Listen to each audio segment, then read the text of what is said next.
گاؤں میں ایک غریب مگر ایماندار لڑکا احمد رہتا تھا۔ اس کا والد ایک معمولی کسان تھا جو دن رات محنت کر کے اپنے بیٹے کو تعلیم دلا رہا تھا۔ احمد کی ایمانداری اور سچائی کی وجہ سے پورے گاؤں میں اس کی عزت کی جاتی تھی۔ وہ ہمیشہ سچ بولتا اور دوسروں کی مدد کرتا تھا۔ احمد کا ایک دوست کامران تھا جو گاؤں کے رئیس کا بیٹا تھا۔ کامران بچپن سے ہی ضدی اور چالاک تھا۔ وہ ہمیشہ دوسروں کو دھوکہ دے کر اپنا کام نکالتا اور اپنے والد کی دولت کے بل پر ہر مسئلے کو حل کرتا تھا۔ اگرچہ احمد اور کامران بچپن کے دوست تھے مگر ان کے خیالات اور رویے بالکل مختلف تھے۔ ایک دن گاؤں کے ایک بزرگ حکیم صاحب نے اعلان کیا کہ وہ ایک انعامی مقابلہ منعقد کر رہے ہیں جس میں جو بھی سب سے زیادہ ایماندار اور سچا ہوگا اسے قیمتی انعام دیا جائے گا۔ گاؤں کے تمام بچے اس مقابلے میں حصہ لینے کے لیے بے چین تھے۔ کامران بھی انعام جیتنے کے خواب دیکھنے لگا اور اس نے احمد سے کہا، احمد، اگر ہم یہ انعام جیت لیں تو کتنا اچھا ہوگا۔ مجھے تو یقین ہے کہ میں یہ انعام حاصل کر لوں گا۔ احمد نے مسکرا کر جواب دیا، کامران، اصل بات انعام جیتنے کی نہیں بلکہ ایمانداری اور سچائی کی ہوتی ہے۔ اگر ہم سچ بولیں گے اور ایمانداری سے رہیں گے تو یہی سب سے بڑی جیت ہوگی۔ مقابلے کے لیے ایک خاص آزمائش رکھی گئی تھی۔ ہر شریک کو ایک بیج دیا گیا اور کہا گیا کہ وہ اسے ایک ہفتے تک پانی دے کر اس کی پرورش کریں۔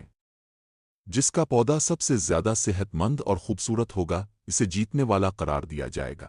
احمد نے بیج کو بڑی محنت اور محبت سے پانی دیا مگر ایک ہفتے کے بعد بھی اس میں کوئی جان نہ آئی۔ وہ بہت پریشان ہوا مگر اس نے فیصلہ کیا کہ وہ سچ کا دامن نہیں چھوڑے گا۔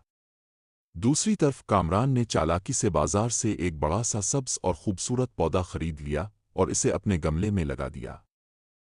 جب نتیجہ کا دن آیا تو سب بچے اپنے گملے لے کر میدان میں پہنچے۔ کامران کا پودا سب سے خوبصورت لگ رہا تھا جبکہ احمد کے گملے میں صرف مٹی تھی۔ حکیم صاحب نے سب کے گملے غور سے دیکھے اور آخر میں احمد کو اپنے پاس بلایا۔ پورے گاؤں میں چامگوئیاں ہونے لگیں کہ شاید احمد کو شرمندگی کا سامنا کرنا پڑے گا، لیکن حیرانی کی بات یہ تھی کہ حکیم صاحب نے احمد کو جیتنے والا قرار دیا۔ یہ سن کر کامران حیران رہ گیا اور بولا، یہ کیسے ممکن ہے؟ میرا پودا سب سے زیادہ سرسبز ہے، پھر بھی احمد جیت گیا۔ حکیم صاحب نے مسکرا کر جواب دیا، میں نے جو بیج تم سب کو دیے تھے وہ سب بنجر تھے، ان میں سے کوئی بھی اگ نہیں سکتا تھا، لیکن تم سب نے جھوٹ بولا اور دھوکہ دینے کی کوشش کی سوائے احمد کے۔ اس نے ایمانداری سے وہی گملہ پیش کیا جو حقیقت تھی، اس لیے وہی حقیقی جیتنے والا ہے۔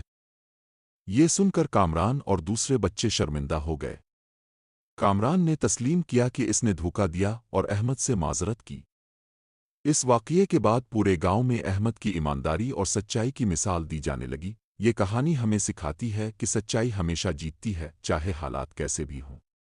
جھوٹ اور دھوکہ وقتی فائدہ دے سکتے ہیں لیکن آخر میں صرف سچائی ہی فتح یاب ہوتی ہے۔